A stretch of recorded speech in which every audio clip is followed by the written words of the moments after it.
우리들은 그 영화나 소설을 그냥 편한 마음으로 읽을 때, 아무리 긴장되고, 또 슬픈 얘기를 할지라도 원하는 게 한 가지 보통 있을 것 같습니다.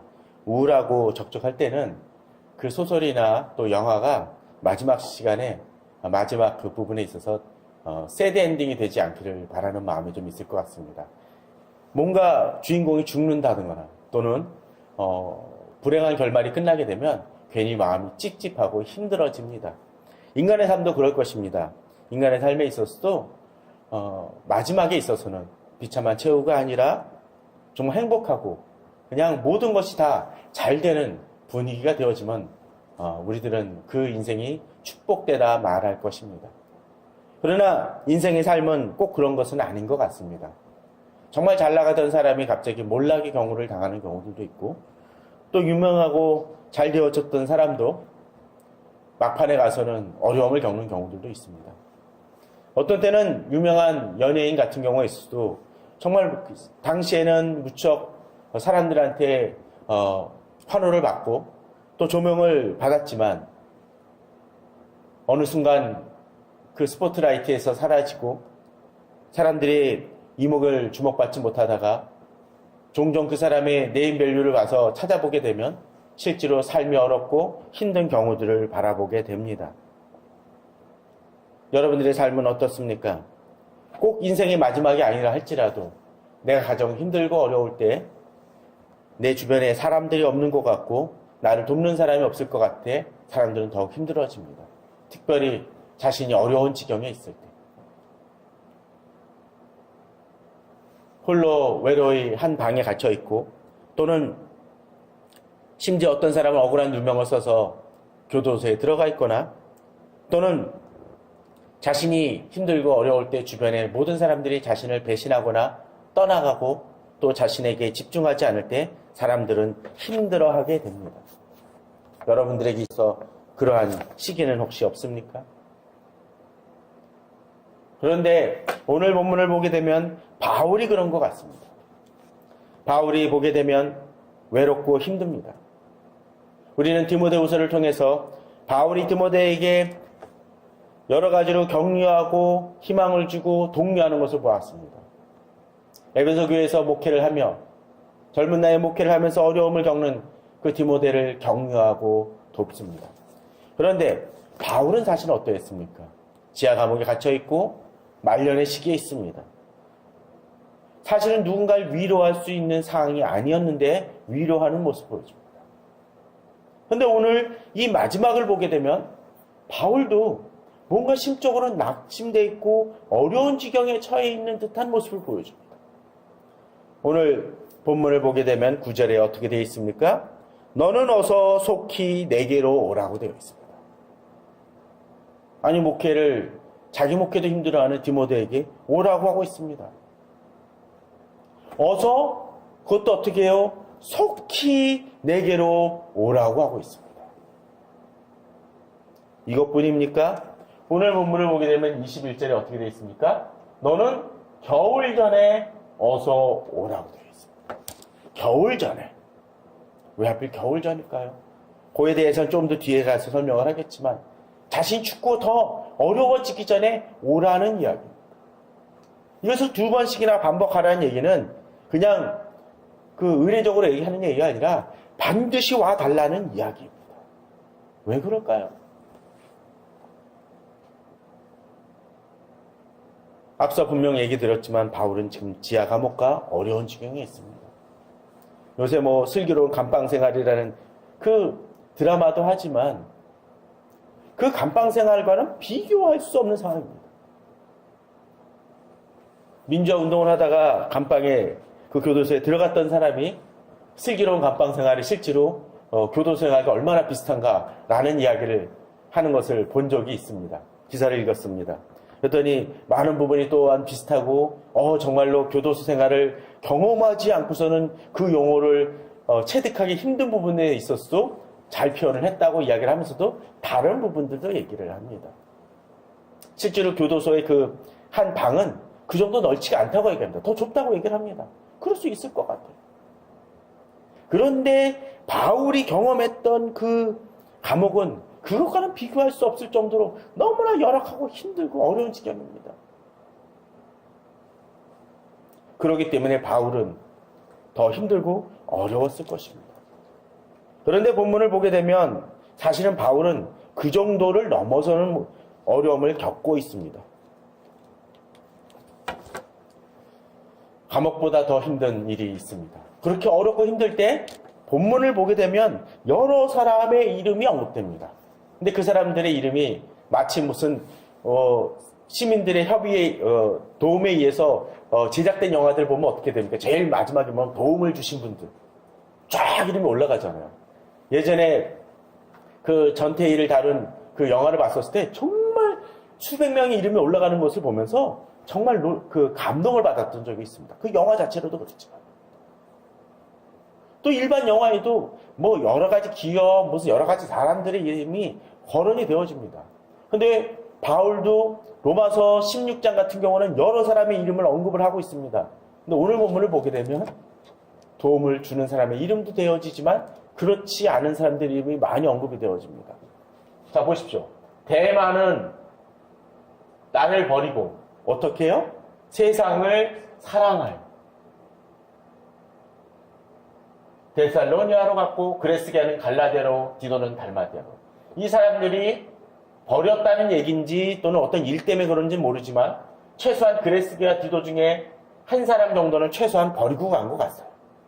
또 누가만 나와 함께 있고 또 주변에 보게 되면 16절에 보면 내가 변명할 때 나와 함께 한 자가 하나도 없고 다 나를 버렸다라고 되어 있습니다. 나중에 어떠 했는지 모르지만 떠나버렸다라고 되어 있습니다. 잘 나갈 때 한두 사람 떠나가는 거야 별반 문제 안 됩니다. 그렇지 않나요? 신경도 안 써요. 그런데 어려울 때 누군가 떠나가면 어떻습니까? 더 힘들어집니다. 그것도 제자라고 하는 사람이 떠나갔다면 더 힘들 것입니다. 친구 중에 그런 친구 있습니까? 자신을 배반할 때. 최근에 1987이란 영화도 등장을 하지만 그 영화만이 아니라 그 당시에 고문으로 인해서 어떤 사람들은 배신을 합니다. 친구들의 이름을 불러요. 자신이 살기 위해서.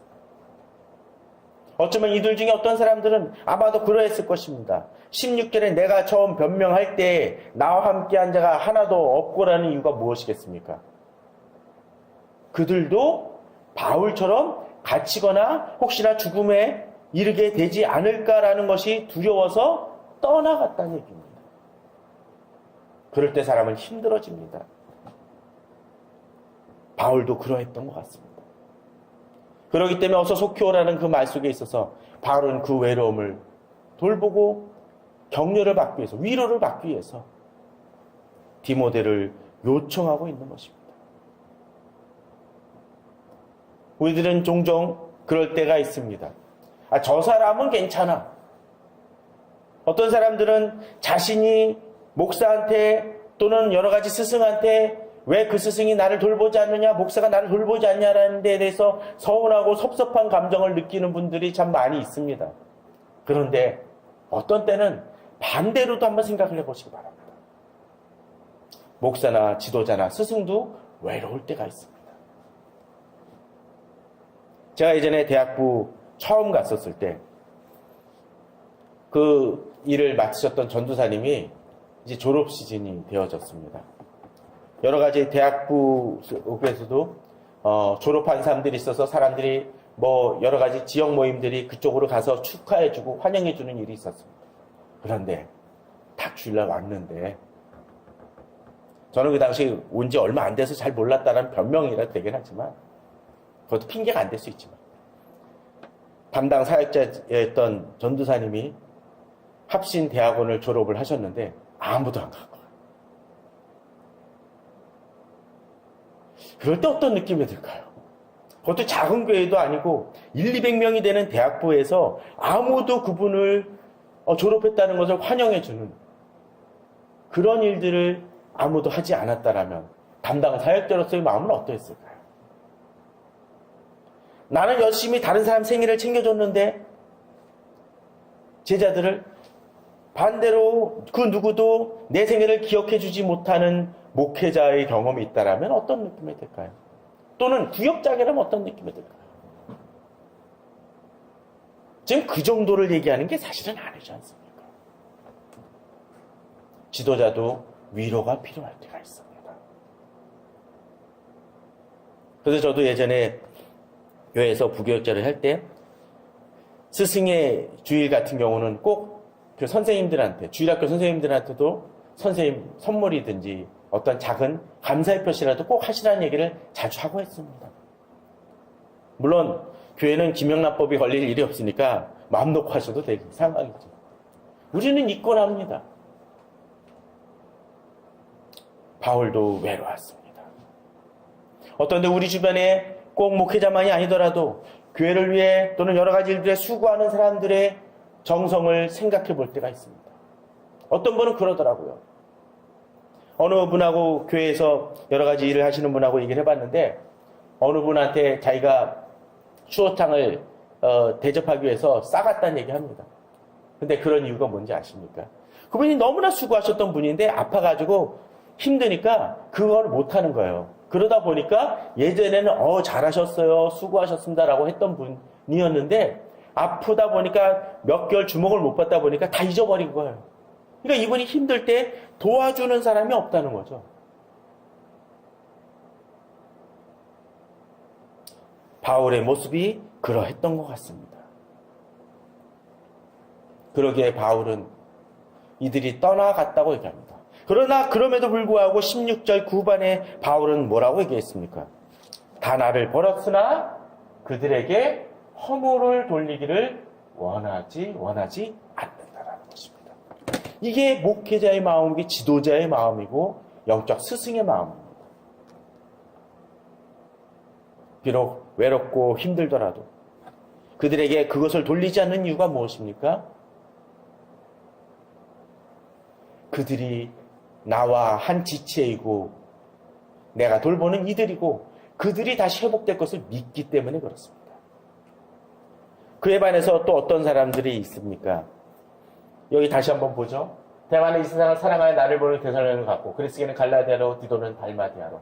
아마도 디도 같은 경우는 최소한 일 때문에 갔었을 것 같은 느낌이 듭니다. 또 마가도 지금 곁에 없는 건 맞아요. 그죠? 또 그 뒤에서도 보게 되면은 그런 내용이 등장을 합니다. 브리스가나 아굴라 및 오네시포로 같은 경우도 같이 있지는 못하고 있는 모습이 보여지고 있습니다. 어떤데 그럴 때가 있습니다. 비록 나를 배신하진 않았지만 내 아이 도움이 필요할 때 여러 가지 일들로 인해서 나의 곁에 없는 사람들도 있습니다.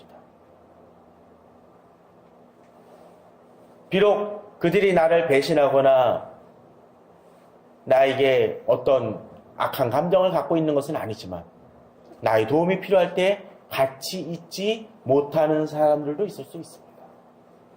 어떤 때 가족도 그럴 수 있죠. 그럴 때 우리들은 힘들고 외로울 수 있습니다. 또 내 곁에 없는 또 다른 사람들이 있습니다.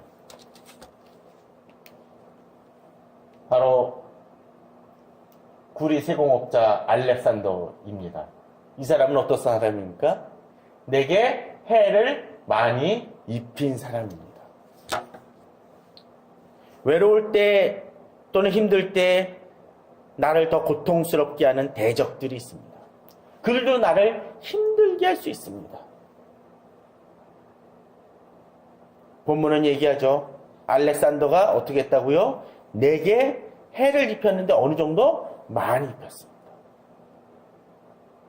그럴 때 더 힘듭니다. 여러분들 주위에는 그런 사람들이 있습니까? 있을 수 있습니다.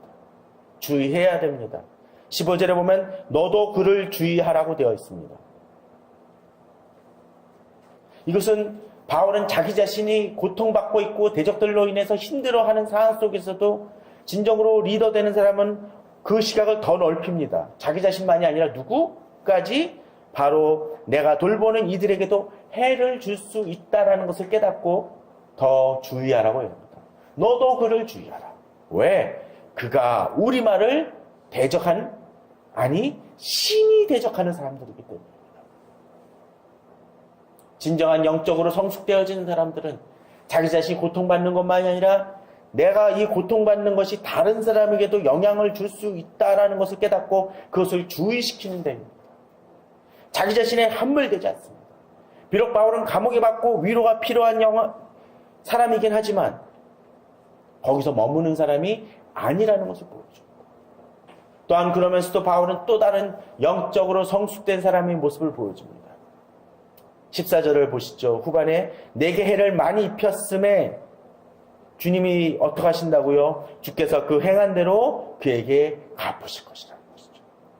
비록 그가 지금 나를 괴롭히고 힘들게 하는 사람일지 모르지만 그러나 그런 속에서도 진정 주님의 그들에게 보응하실 것을 믿기에 아주 좌절하지 않습니다. 원망만으로 그치지 않는다라는 것을 본문은 보여주고 있습니다. 우리 성도님들 중에 자기 주변에 그런 사람들이 있습니까? 당장 그냥 어떻게라도 물리적으로라도 정말 폭력이라도 행하고 싶을 정도로 미운 사람이 있습니까? 있을 수 있습니다. 그러나 내가 진정 주님 앞에서 바로 서고 올곧게 행동하고 있다라면 그 대적은 분명히 그 대가를 치를 것입니다. 문제는 우리가 그렇게 행하지 않으면서 나도 나쁜 놈, 저도 나쁜 놈이기 때문에 그 상황 속에서 하나님의 공의가 이루어진다는 것은 말이 되겠습니까? 아닙니다. 번개가 내려치도 벼락이 내려치도 어느 쪽에 둘 다 내려치겠죠. 그 경우. 이 시대의 문제는 바로 그것인 것 같습니다. 본문은 얘기를 합니다. 비록 그가 해를 주지만 바울은 그 시각을 넘어서 그를 하나님께서 징벌하실 것을 믿는다라는 것이죠. 또한 그의 반면에 또 다른 사람들이 있습니다.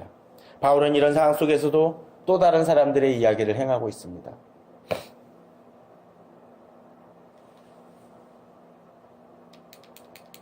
앞서 19절을 한번 볼까요? 19절에 보게 되면 브리스가와 아굴라와 및 오네시보로의 집에 문안하라고 되어 있습니다. 비록 자신과 같이 있진 않지만 또 다른 사람이 있음을 보여줍니다. 어떤 사람들입니까? 계속적으로 주의를 행하면서 같이 주께서 맡기신 일을 잘 감당하는 사람들이 있음을 보여줍니다. 물론 앞에서 또 다른 사람들을 우리는 보았습니다. 여기서 보게 되면 누가처럼 같이 있는 사람들도 있고 또 마가처럼 가까이 영역에서 일하는 사람들도 있고 두기고는 어떠했습니까? 같이 있진 않지만 주의 일을 행하고 있는 사람입니다. 그런 사람들이 있기 때문에 바울은 힘들지 않습니다. 그들을 통해서 오히려 위로받는 모습을 보여줍니다. 또 19절처럼 브리스가와 아굴라 같은 사람들이 있습니다. 이 사람들은 어떤 사람들입니까?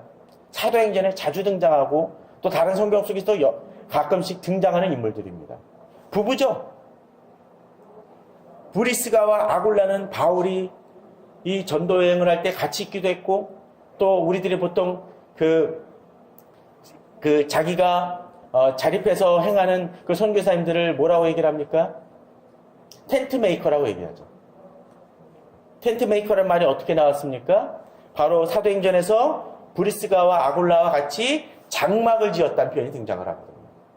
장막을 지어 생계를 유지했다고 얘기를 합니다. 그때 함께 했던 사람들입니다. 부부로서 아름다운 모습을 보이고 교회를 섬기고 리더로서의 역할을 했던 사람들입니다. 그런 사람들이 내게 격려가 되고 힘이 되어지는 것을 바울은 이야기하고 있는 것입니다. 무난하다는 것입니다. 비록 자신이 감옥에 갇혀 있지만 그 속에서도 주의 일을 행하는 사람들로 인해서 격려를 받는 모습을 보여줍니다. 그런데 여기서 바울은 디모데에게 오라, 속히 오라라고 얘기를 하면서 또 다른 사람들을 얘기합니다. 혼자 있는 게 아님을 보여주죠. 누가입니다. 누가가 같이 있어요. 자, 제가 지난번에도 한번 얘기를 드렸지만 바울보다 더 많은 분량의 성경책을 기록한 사람이 누구라고요? 지난번에 얘기했습니다. 누가입니다. 쉽게 기억을 하실 수 있죠? 누가요? 누가가 누가예요? 자, 그런데 누가는 뭐뭐 썼다 그랬죠? 글자 그대로 누가복음. 그리고 누가복음을 잇는 어떤 책? 사도행전을 썼습니다. 바로 그 사람이 바울과 함께 있습니다. 또한 본문을 보게 되면 또 다른 사람을 등장을 하죠. 마가를 데리고 오라. 특별합니다. 여기 좀 독특한 표현이에요. 그가 나의 일에 유익하니라고 되어 있습니다.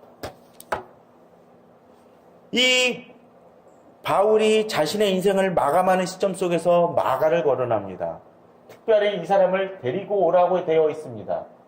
디모데가 올 때. 그리고 그가 나의 일에 유익하다고 되어 있습니다. 이 사람은 어떤 사람입니까? 사도행전에 보면 바나바와 바울이 선교여행을 떠날 때 중간에 힘들어서 마가는 포기하고 맙니다. 다른 곳으로 가고 맙니다. 그래서 바나바와 바울이 심히 다퉜다고 성경에 기록되어 있습니다. 그리고 어떤 일이 벌어집니까? 함께 협력하며 나아갔던 바나바와 바울이 결별하는 사건이 벌어집니다. 그 결별의 주인공이 누구? 마가였습니다. 바나바는 결국 마가를 데리고 따로 선교여행을 가고 바울은 또 다르게 나아갑니다. 그것으로 인해서 사람들은 신학자들이나 많이 비판을 합니다. 나중에 이 모습을 통해서 바울이 그때 잘못 선택했다라고 얘기를 하기도 합니다. 너무 엄격했다고 얘기도 합니다. 근데 제가 보는 견해에서는 사견일 수도 있습니다. 그걸 전제를 깔고 얘기합니다. 바나바가 어머니같이 그를 연약함을 붙들고 돌보는 역할이었다면 바울은 엄격함의 모습을 보여줌을 통해서 아버지 역할을 함을 통해서 오히려 이 마가에게 있어서 질책과 위로를 같이 두 사람을 통해 하나님께서 이용하셔서 그를 만들어간 것은 아닌가라는 생각을 해봅니다. 그럴 수 있을 것 같아요. 그냥 오냐오냐 하는 것도 방법이 아닐 수 있겠고 엄격함도 필요합니다.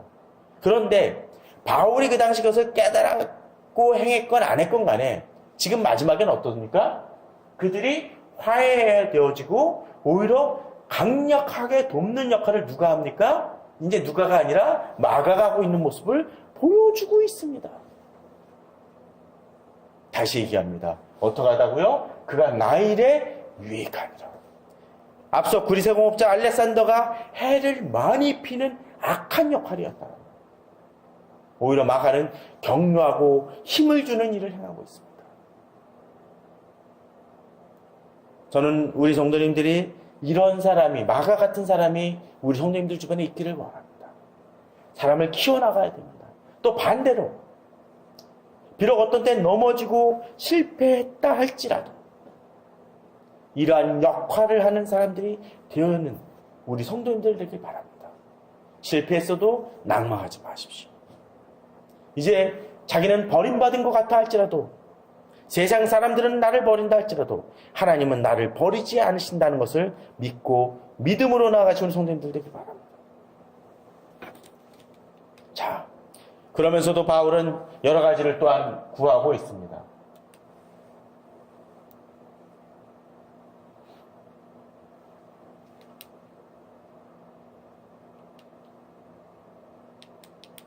바울은 또한 그런 얘기를 하죠.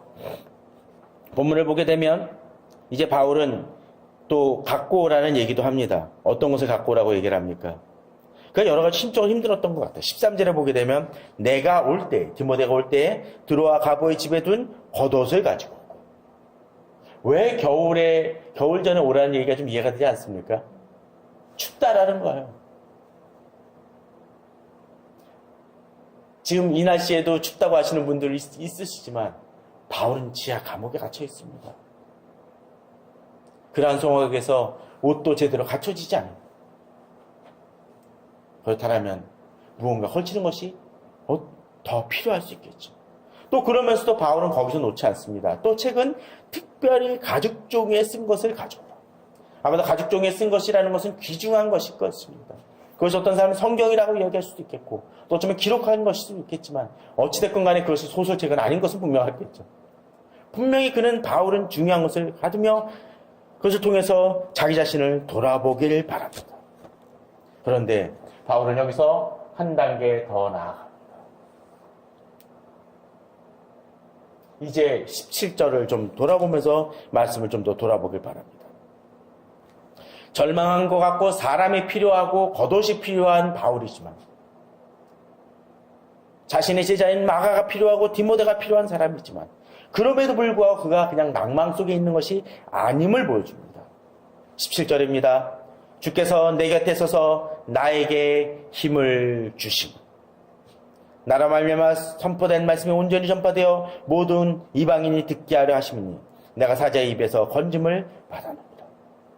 잘 보십시오. 갇혀있는 사람입니다. 그런데도 바울은 뭐라고 얘기합니까? 하나님이 어떻게 하신다고요? 내 곁에 계시다라는 것을 믿고 있습니다.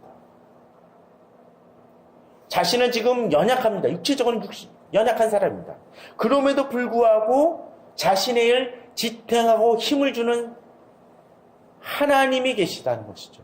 나에게 힘을 주고 계심을 깨닫고 있다는 것입니다. 그렇기 때문에 합니까? 이렇게 힘을 주시는 이유가 뭡니까? 내게 말씀을 주셔서 그 말씀이 모든 이방인이 듣는다는 그 확신과 희망과 소망과 그것을 가지고 있음을 바울은 고백하고 있습니다. 아니, 자신이 갇혔는데 그 꿈은 어딥니까? 모든 이방인이 듣는 것을 바라보고 있다는 것입니다. 우리 성도님들 어쩌면 그럴지 모릅니다. 전 힘이 없습니다. 가진 게 없습니다. 능력이 없습니다. 제 영역 속에서 할 수 있는 것은 별로 없습니다. 라고 얘기할지 모릅니다.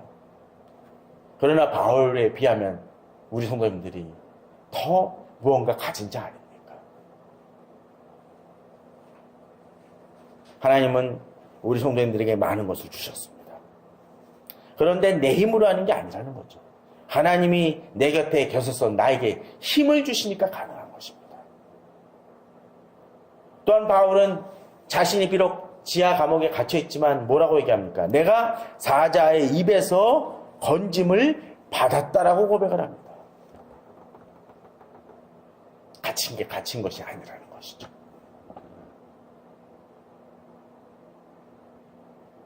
우리 성도님들의 어려움이 있습니까? 주님은 이미 사자의 입에서 우리 성도님을 건지시는 분이십니다. 18절에서도 본문은 이야기합니다. 주께서 나를 모든 악한 일에서 건져내시고라고 되어 있습니다. 어떤 악한 일이요? 모든 악한 일에서 건져내시는 분이라는 것입니다. 비록 지하 감옥에 갇혀 있지만 하나님의 섭리와 하나님의 그 권세는 나를 모든 그 영역 속에서 지키시는 분이심을 믿고 나아가는 것이죠. 그런데 바울은 여기서 한 걸음 더 들어갑니다. 건져내시고 거기서 끝이면은 어쩌면 이 시대 속에서 어떤 데 감옥에서 갇힌 것으로 끝나버린다라면 불행한 사람이 될 것입니다. 최근에 1987년 그 영화 속에서 다루어지지만 저는 그 영화를 보지는 못했지만 2명의 민주화를 위해서 그 죽은 2사람의 이름이 거론되지 않습니까? 누굽니까? 박종철 열사와 이한열 열사입니다. 그 2분 민주화가 이루어진 걸 봤습니까? 못 봤습니다. 그냥 거기서 죽었어요. 그 자리에서 죽었습니다. 남영동에서 죽고 연대 정문 앞에서 죽었습니다. 그러나 그럼에도 불구하고 그것이 끝이 아니고 결과가 나타나는 거죠. 기독교에는 그 차원을 더 넘어서는 것을 보지 않습니까? 지금의 상황이 아무리 어렵고 힘들다 할지라도 결국 우리는 어디로 들어가요? 그의 천국에 들어가도록 구원하신이라는 믿음이 있습니다. 그러게 우리는 더욱더 담대합니다. 또한 그 믿음은 나를 도우시고 내게 힘을 주시고 나를 격려하시는 하나님을 어떻게 합니까? 그에게 영광이 세세 무궁토록 있을지어다라고 찬양하는 모습으로 나타납니다. 저는 우리 성도님들이 그 마음을 가지길 바랍니다. 그 마음을 가질 때 지금 이 새해가 어떤 때 지금 내 상황이 여러 가지로 안 풀리고 힘들고 두렵고 아직은 모호한 모습처럼 비춰진다 할지라도 하나님이 역사하실 것을 믿고 믿음으로 나아갈 수 있습니다. 당장 지금 길이 막히는 것 같고 나를 어렵게 발목을 잡는 많은 것들이 있고 나를 해하는 많은 사람들이 있는 것 같다 할지라도 우리는 담대히 나아갈 수가 있는 것입니다. 내가 비록 가진 것이 없다 할지라도 하나님이 나를 통해 이루실 놀라운 일들을 기대하며 믿음으로 나아가고 기도하십시오. 주님은 이루어주실 것입니다. 내가 능력이 있어서가 아니라 하나님이 내게 힘 주시고 능력 주시기 때문에 그렇습니다. 우리 성도님들 이제 새해 벌써 두 번째 주인데 이제 더욱더 믿음으로 나아가며 승리하시기 바랍니다. 비록 내 곁에 나를 지지해주는 사람이 없을 것 같을 때가 있을지도 모릅니다. 그러나 주님이 나와 함께 하시고 또 나와 같이 있진 않지만 어쩌면 브리스가와 아굴라처럼 마가처럼 누가처럼 디모데처럼 나와 함께 나아가는 사람들이 있다는 것을 믿고 믿음으로 나아가시며 승리하시는 또 그런 이 외롭고 힘든 이들을 위해 중보하시고 도와주시고 기도하시는 우리 성도님들 되시기를 주님의 이름으로 축원합니다.